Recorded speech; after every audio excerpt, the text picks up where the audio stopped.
سورة ہود آیت نمبر 9.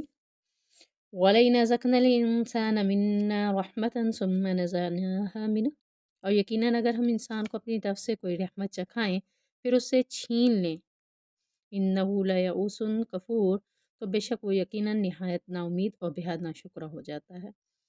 وَلَئِنْ أَذَقْنَاهُ نَعْمَاءَ بَعْدَ ضَرَّاءَ مَسَّتْهُ لَيَقُولَنَّ ذَهَبَ السَّيِّئَاتُ عَنِّي، اور بے شک اگر ہم اسے کوئی نعمت چکھائیں کسی تکلیف کے بعد جو اسے پہنچی ہو تو یقیناً ضرور کہے گا سب تکلیفیں مجھ سے دور ہو گئیں. انہ لفرح فخور، بلا شبہ وہ یقیناً بہت پھولنے والا اور بہت فخر کرنے والا ہے. ان آیات میں اللہ تعالیٰ نے انسان کی ایک مذموم صفت کا ذکر کیا ہے جس سے صرف اس کے مومن بندے ہی محفوظ رہتے ہیں.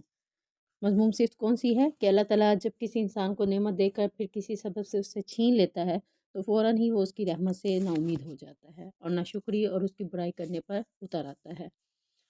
اور اگر اسے بیماری یا تکلیف کے بعد صحت اور محتاجی کے بعد خوشحالی سے نوازتا ہے تو کہنے لگتا ہے کہ اب کیا ہے، اب تو رہا تو آرام ہے، عیش ہی عیش ہے. اس خوشحالی میں ایسا مگن ہو جاتا ہے کہ اس نعمت پر اپنے خالق کو راضی کا شکریہ ادا کرنے کا خیال بھی اس کے دل و دماغ میں نہیں آتا.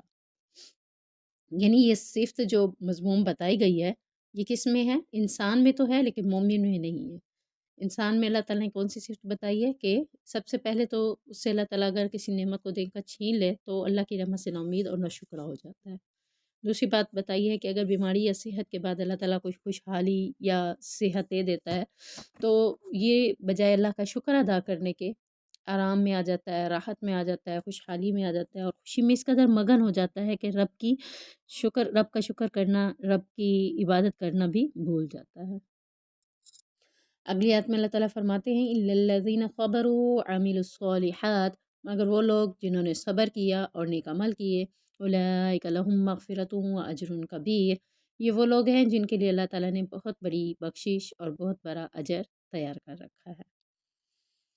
اب یہاں اس آیت میں اللہ تبارک و تعالیٰ نے اس صفت کو جو کہ مذموم صفت اللہ تعالیٰ نے پچھلی آیات میں انسان کے بارے میں بتائی ہے، مومنین کو مستثنیٰ قرار دیتے ہوئے فرمایا ہے کہ جو اپنی زندگی میں کسی بھی حال میں صبر کا دامن نہیں چھوڑتے. کسی بھی حال سے مراد غم آئے، تکلیف آئے، پریشانی آئے تو وہ اللہ رب العزت کی ان تکلیف دہ باتوں کے اوپر یا تکلیفات کے اوپر یا پریشانیوں کے اوپر صبر کو تھامے رکھتے ہیں، صبر کا دامن نہیں چھوڑتے اور اس کے ساتھ ساتھ وہ کیا کرتے ہیں؟ اعمال صالحہ کرتے ہیں.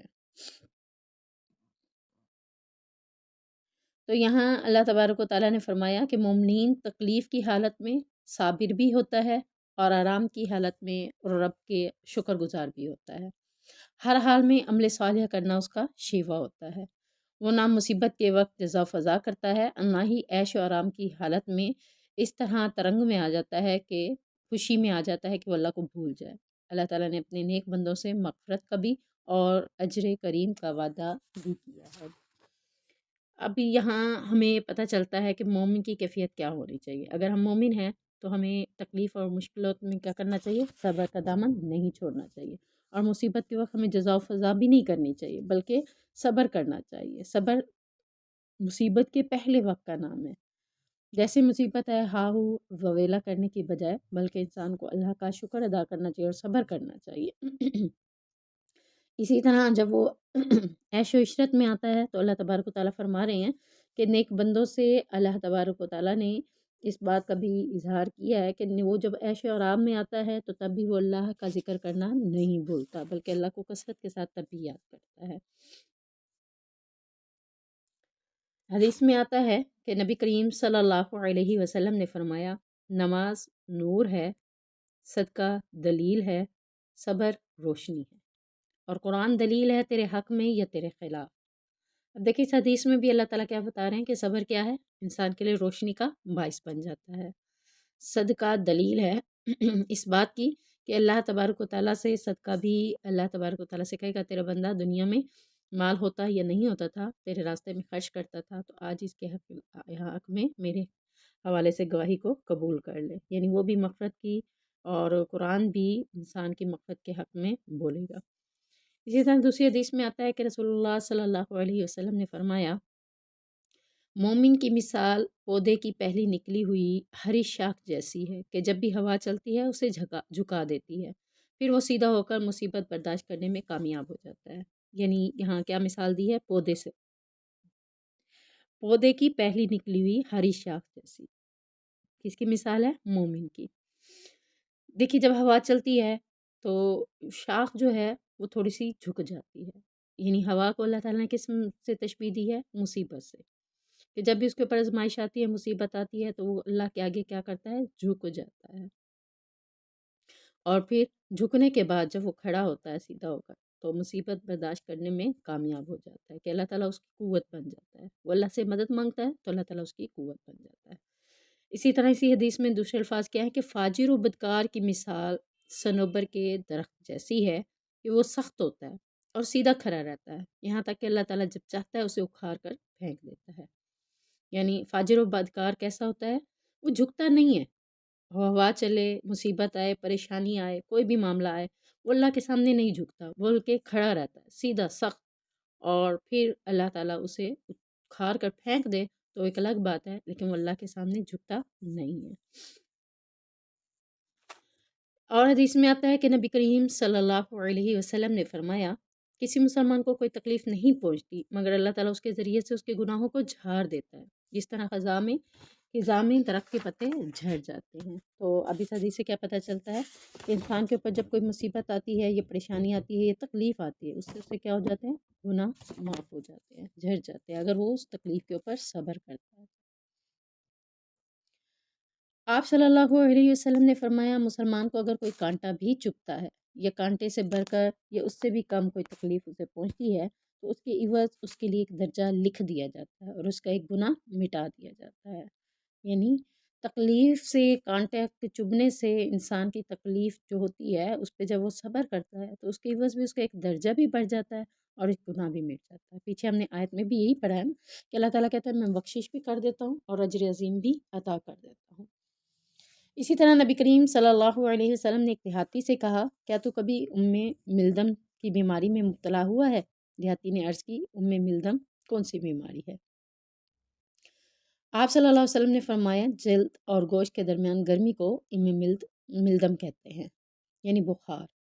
دیہاتی نے کہا مجھے کبھی بخار نہیں ہوا۔ پھر آپ صلی اللہ علیہ وسلم نے اس سے پوچھا کیا تو کبھی سودا کی بیماری میں مبتلا ہوا ہے؟ سواد دال الف عین سودا۔ اس نے پوچھا صدا کون سی بیماری ہے؟ آپ صلی اللہ علیہ وسلم نے فرمایا سر درد کو صدا کہا جاتا ہے۔ دیہاتی نے کہا مجھے کبھی سر درد بھی نہیں ہوا ہے۔ پھر جب وہ دیہاتی چلا گیا تو آپ صلی اللہ علیہ وسلم نے فرمایا جس آدمی کو یہ بات اچھی لگتی ہے کہ وہ کسی دوست کو دیکھے تو وہ اس دیہاتی کو دیکھ لے۔ اب دیکھیں یہاں نبی کریم صلی اللہ علیہ وسلم نے اس دیہاتی سے دو باتیں پوچھی، دونوں بیماریوں کے بارے میں پوچھا، تو اس نے دونوں بیماریوں کے بارے میں کہا کہ مجھے کبھی بھی نہیں ہوئی۔ تو یہاں اس حدیث سے یہ پتہ چلتا ہے کہ اللہ کے نبی صلی اللہ علیہ وسلم نے فرمایا کہ ایسا آدمی جسے کوئی تکلیف نہ پہنچی ہو، کسی مصیبت نے اس کا سامنا نہ کیا ہو، تو اسے اللہ کے نبی صلی اللہ علیہ وسلم نے دوستی سے تشبیہ دے دی ہے۔ ایک اور حدیث کا مفہوم بھی ہے جس میں نبی کریم صلی اللہ علیہ وسلم نے فرمایا کہ جس کو کبھی کوئی تکلیف یا مصیبت نہیں آئی تو وہ میری امت میں سے بھی نہیں ہے۔ تو یہاں دوسرا آگے اللہ تعالیٰ فرما رہے ہیں کہ جو مسلمانوں کو، مومنوں کو دنیا میں تکلیفیں پہنچتی ہیں تو ان کی تکلیفیں ان کے لیے بخشش کا سبب بن جاتی ہیں، اور ان اعمال صالح کی وجہ سے جو انہوں نے خوشحالی اور آسائش کے دور میں سر انجام دیے ہوتے ہیں تو اللہ تعالیٰ اسے اجر عظیم بھی نواز دیتا ہے۔ آپ صلی اللہ علیہ وسلم نے فرمایا مومن کو جو کوئی بھی سختی، مصیبت، دکھ یا غم پہنچتا ہے، حتیٰ کہ وہ فکر بھی جو اسے غمگین کر دے تو اس کے بدلے میں اللہ تعالیٰ اس کے گناہ معاف کر دیتا ہے۔ اب دیکھیں مومن کی کیفیت اللہ تبارک و تعالیٰ نے کیا فرمائی ہے کہ مومن کا معاملہ ہی بڑا، اللہ کے نبی صلی اللہ علیہ وسلم نے فرمایا ہے کہ مومن کا معاملہ ہی بڑا عجیب ہے، اس کے لیے اللہ تعالیٰ کے ہر فیصلے میں خیر و بھلائی ہے۔ یہ فضیلت صرف بندہ مومن ہی کو حاصل ہے۔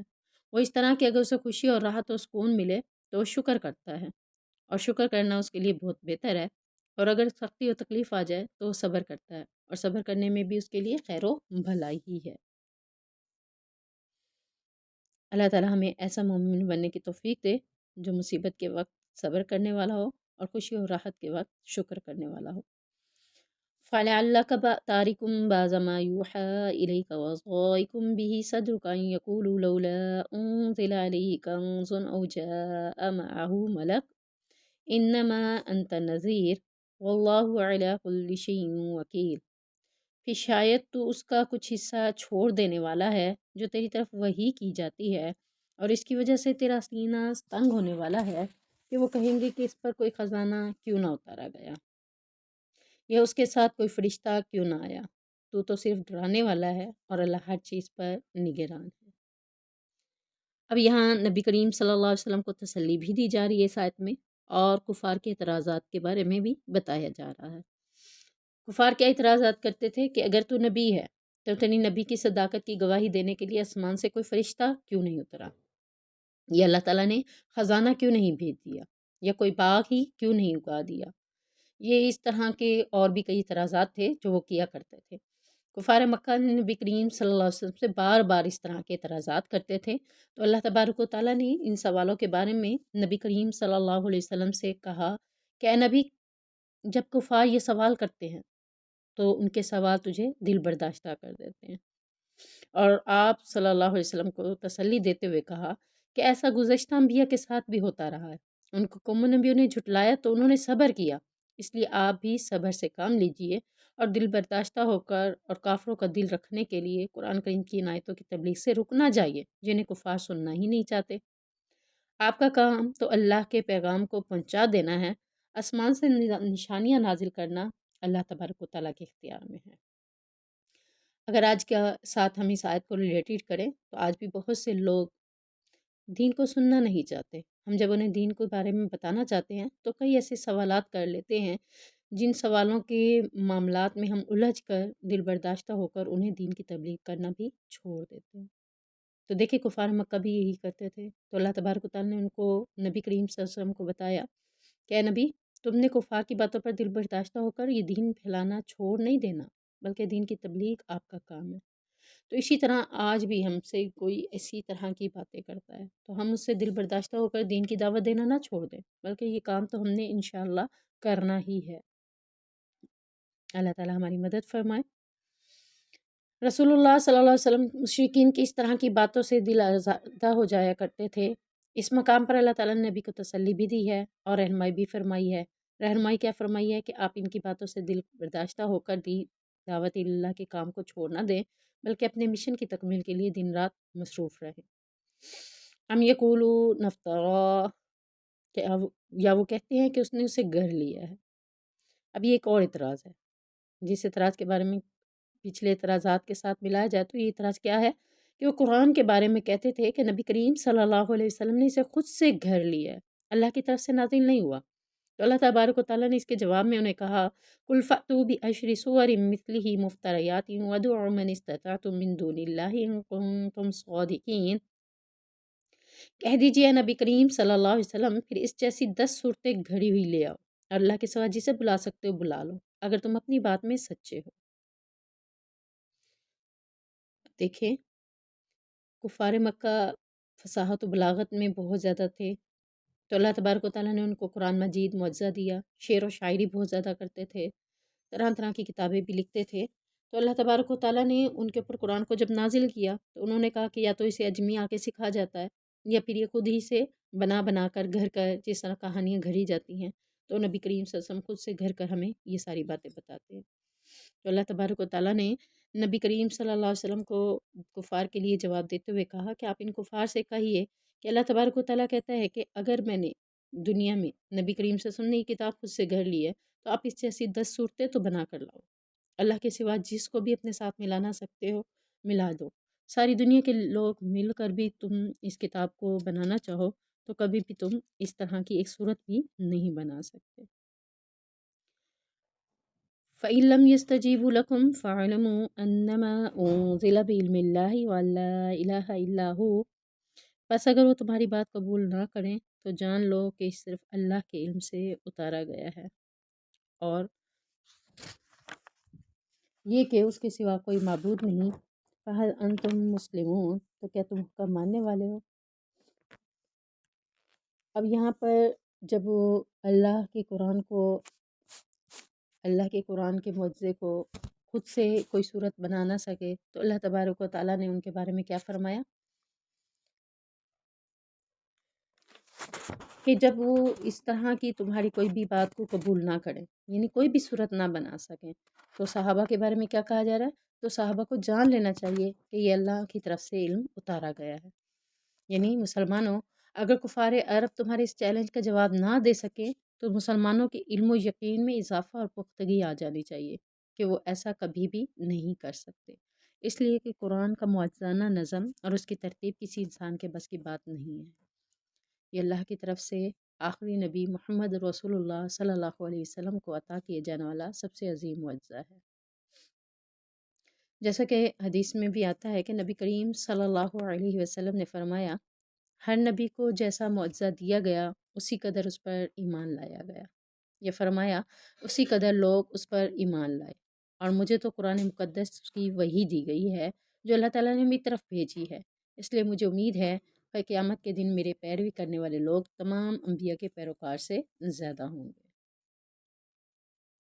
یعنی اللہ تبارک و تعالیٰ نے ہر نبی پر معجزے اتارے تاکہ اس کی امت اس کے اوپر ایمان لے آئے، تو جس طرح کا معجزہ جس نبی کو دیا گیا لوگ بھی اسی طرح اسی قدر ایمان لے آئے تھے۔ دوسری بات یہ بھی ہو سکتی ہے کہ جس قدر ان کی امت تھی اسی حساب سے اللہ کے نبیوں پر وہ ایمان لے آتے رہے۔ تو نبی محمد رسول اللہ صلی اللہ علیہ وسلم پر اللہ نے قرآن مقدس کو وہی صورت میں معجزہ بنا کر بھیجا ہے۔ تو نبی کریم صلی اللہ علیہ وسلم نے اس حدیث میں یہ فرمایا ہے کہ مجھے امید ہے کہ قیامت کے دن میری پیروی کرنے والے لوگ تمام انبیاء کے پیروکاروں سے زیادہ ہوں گے، کیونکہ یہ آخری کتاب ہے اور قیامت تک اسی کتاب مطابق عمل کیا جائے گا۔ تو اسی حساب سے نبی کی امت کی تعداد کل قیامت کے دن تمام انبیاء کے پیروکاروں سے زیادہ ہوگی۔ اللہ تعالیٰ میں اس کتاب پر عمل کرنے کی توفیق عطا فرمائے۔ سبحانک اللہم و بحمدک، اشہد ان لا الہ الا انت، استغفرک و اتوب الیک۔